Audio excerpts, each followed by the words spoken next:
In this video, we will do integration review. Okay, so for the first problem, we have the integral from 0 to 8 of dx over square root of 1 plus x. So this is a good u substitution problem. We're going to let u be 1 plus x. So du is going to equal just dx. So when we go to substitute back in our values, we've got 1 over the square root of u, and then times du, that took the place of dx. And before we can integrate like that, we do need to move our u up to the top. And so u to the negative 1/2 du. Now, going through and integrating, remember you add 1, and that tells you what you're going to divide by, and then plus c. And now let's go through. So we have 2 u to the 1/2, but instead of u to the 1/2, we should have 1 plus x to the 1/2. And then that's evaluated from 0 to 8. So we're going to have 2 times 8 plus 1 to the 1/2, so that's 9 to the 1/2, minus, and then we're going to have 2 times 0 plus 1, so 1 to the 1/2 power. And so that's going to give us 6 minus 2, which is going to give us 4. So our answer for number 1 is D. Okay, number 2 is a little bit different of a problem. You're going to let u be sine x. And so du is going to be cosine x dx. And when you substitute back in those values, you're going to have cosine x over u, and dx, notice that dx is du over cosine x, and those cosine x's will cancel. So you're going to have the integral of 1 over u du. And when we have something like that, then we know that's going to be the natural log of the absolute value of u. And now we need to go back and fill back in our value. So that's going to give us the natural log of the absolute value of sine x. And that's going to be evaluated from pi over 4 to pi over 2. And so we have natural log of the absolute value of sine of pi over 2 is 1, minus natural log, absolute value, sine of pi over 4 is root 2 over 2. Well, natural log of 1 is 0. So we have negative natural log, absolute value of root 2 over 2. And what we're going to do with this negative is it comes up here and becomes an exponent. And I'm going to write that in for us, because we won't remember that in May. And so what that really becomes, let's focus on that over here, because it's still natural log, and notice all the answers have natural log in them. So if I take the square root of 2 over 2, and I raise all of that to the negative 1, that's going to flip this over, and that's going to be 2 over square root of 2. And well, that's not going to, notice that's not any of our answer choices, so we need to rationalize 2 over root 2. So we're going to multiply top and bottom by the square root of 2. And so that's going to give me 2 times the square root of 2 all over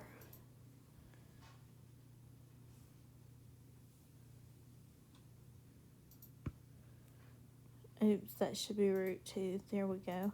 All over 2. I was wondering what was wrong with that.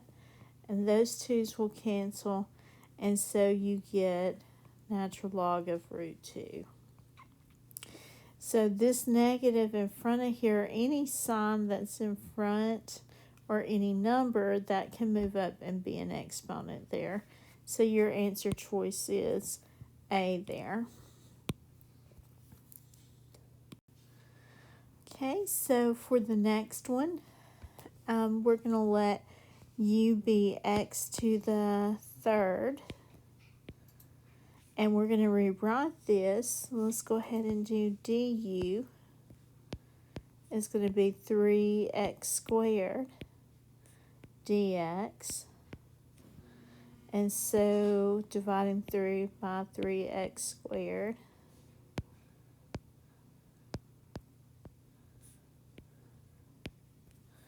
So we're going to end up with dx equal to du over 3x squared. So let's go plug back in. So we're going to have x squared over e to the u, and then we're going to have du over 3x squared. Alright, so what we're going to do here is we're going to cancel those x squareds, and that's really a 1/3, so I'm going to move that 1/3 out, times the integral of 1 over e to the u du. So moving on with that, that's 1/3 integral, and I'm going to move this up so it's e to the negative u du. Now if I integrate e to the negative u, I'm going to get negative integral, oh no integral, I'm integrating it now, e to the negative u again, du. Nope, no du either. And then plus c.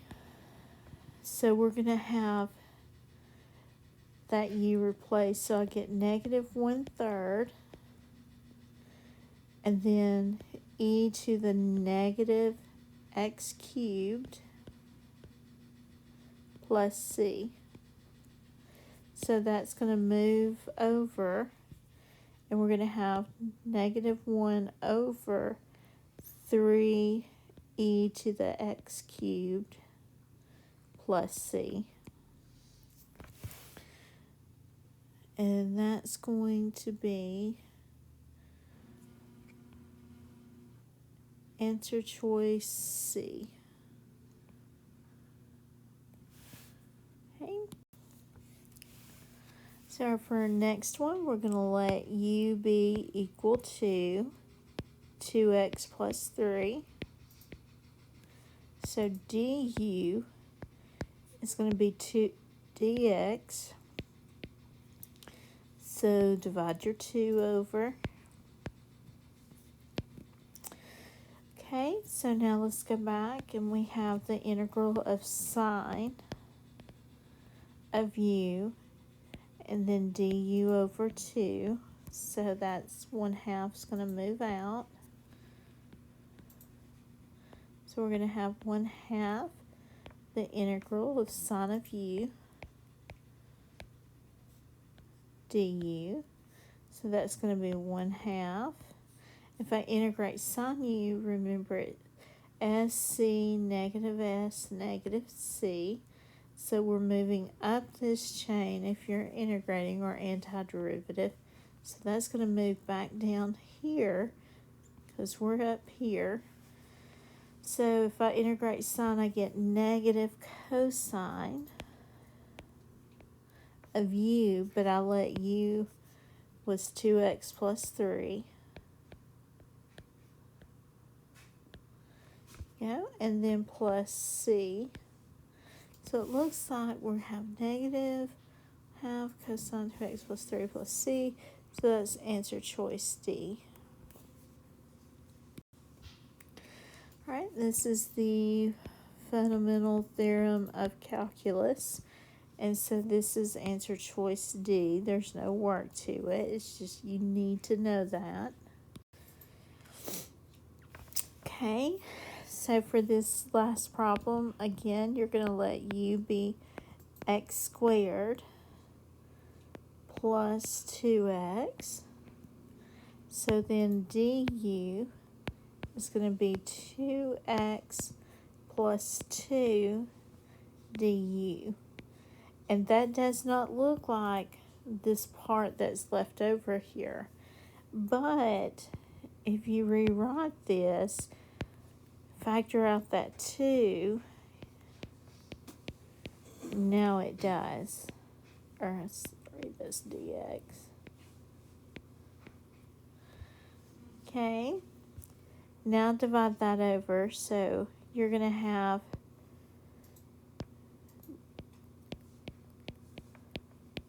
du over 2 times x plus 1.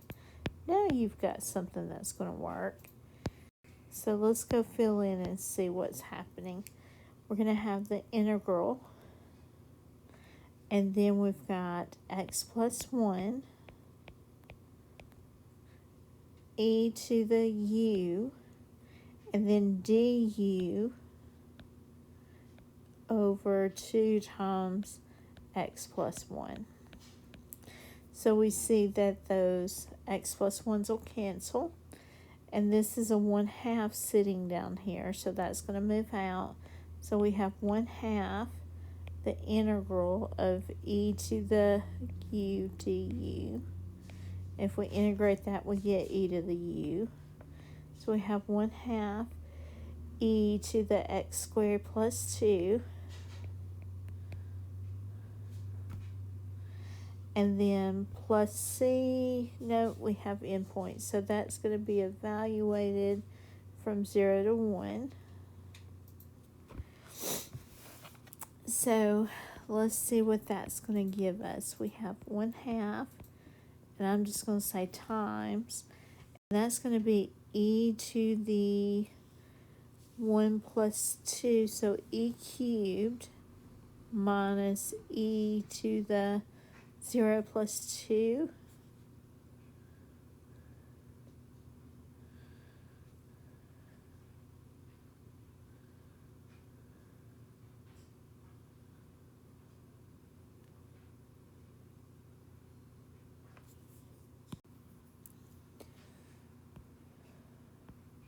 So we're going to have 1/2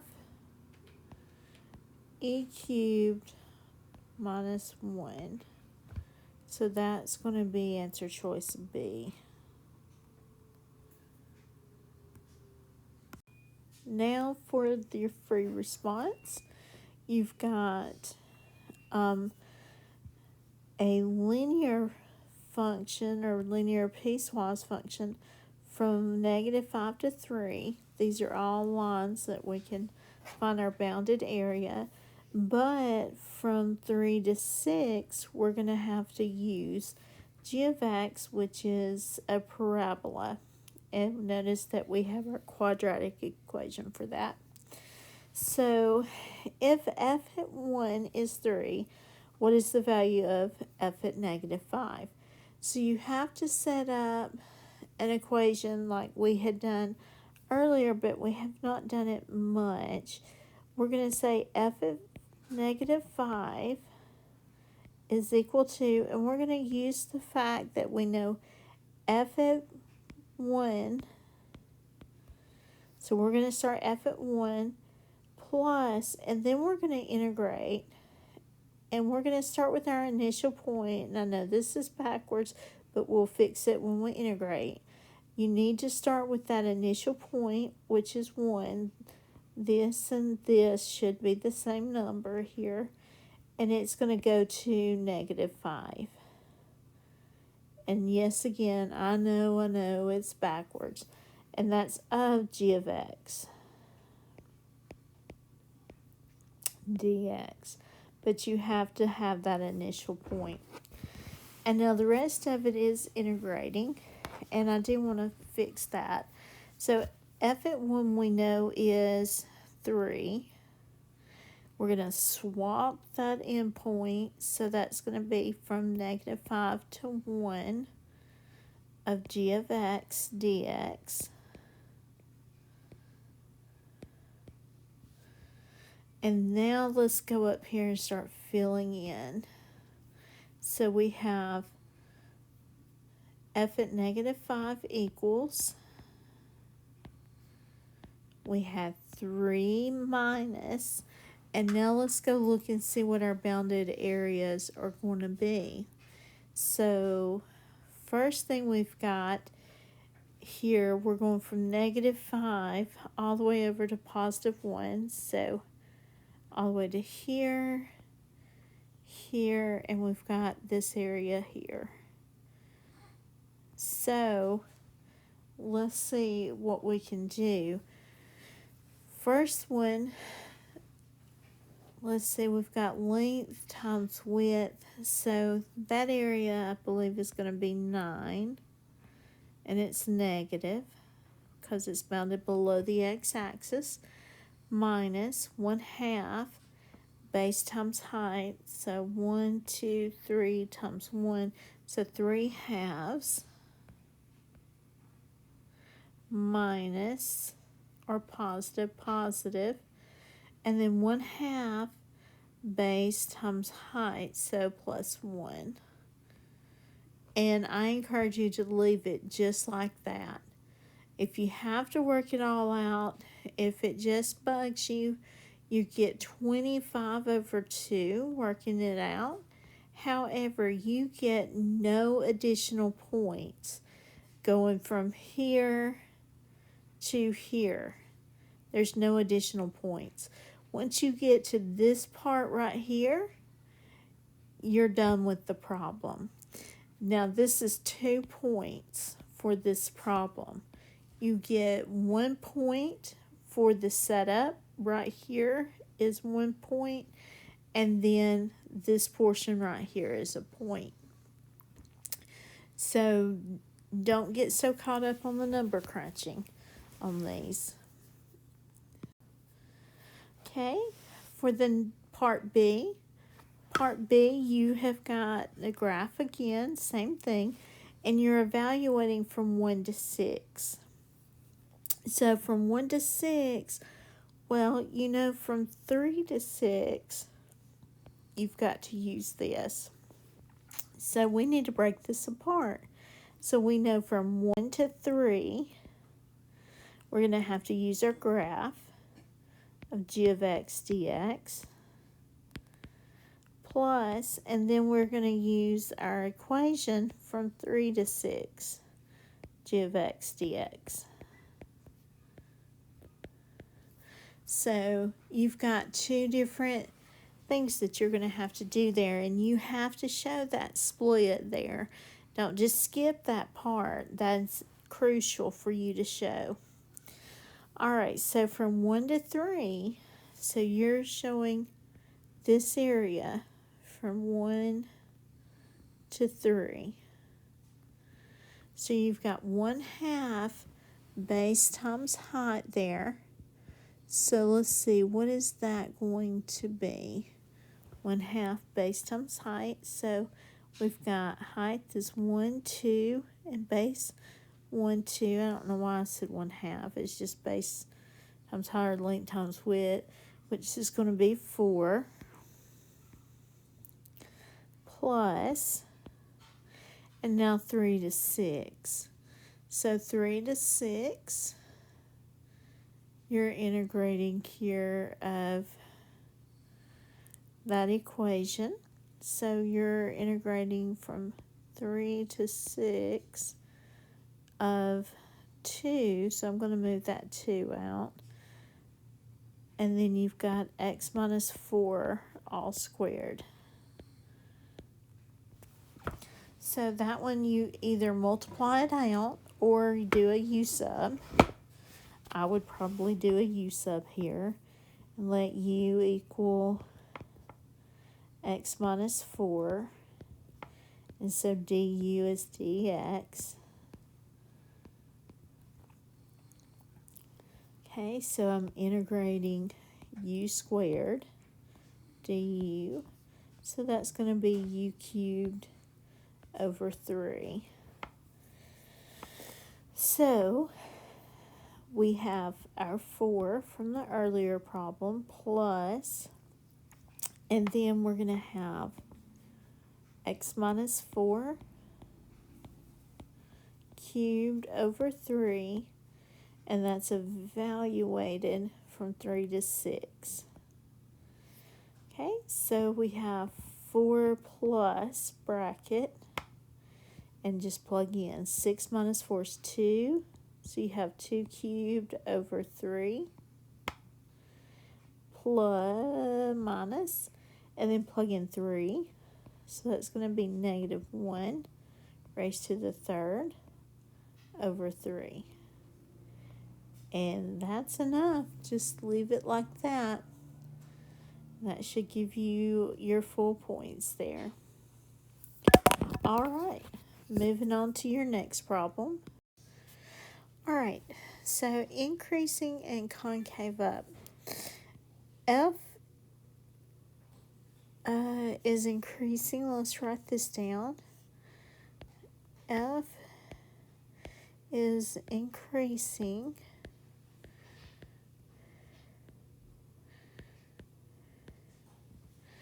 when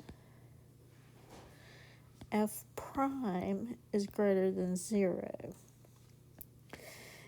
And we were told earlier in this problem that the derivative of f is shown above, which is going to be the function g. So f prime equals g, which is our graph above. So we know that. And so now we know where g is above. And then we need to know also concave up.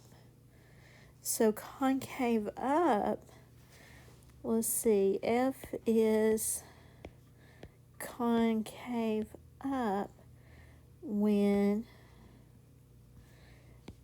f prime is increasing.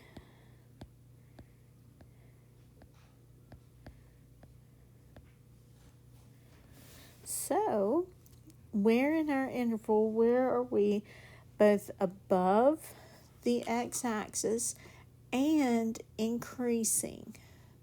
So, that looks like we are going to be between 0 to 1. And we are also increasing from 4 to 6.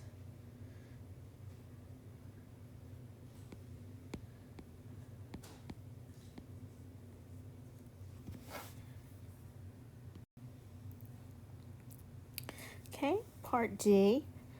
Find the x-coordinate of each point of inflection and give a reason for your answer. So we need a point of inflection. So the graph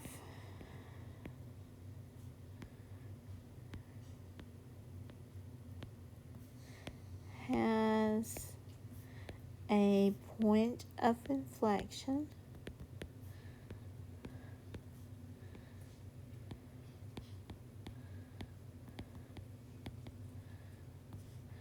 when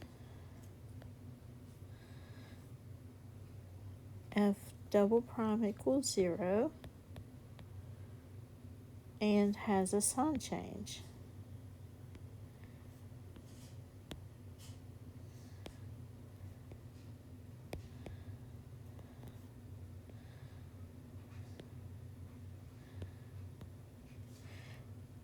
This happens when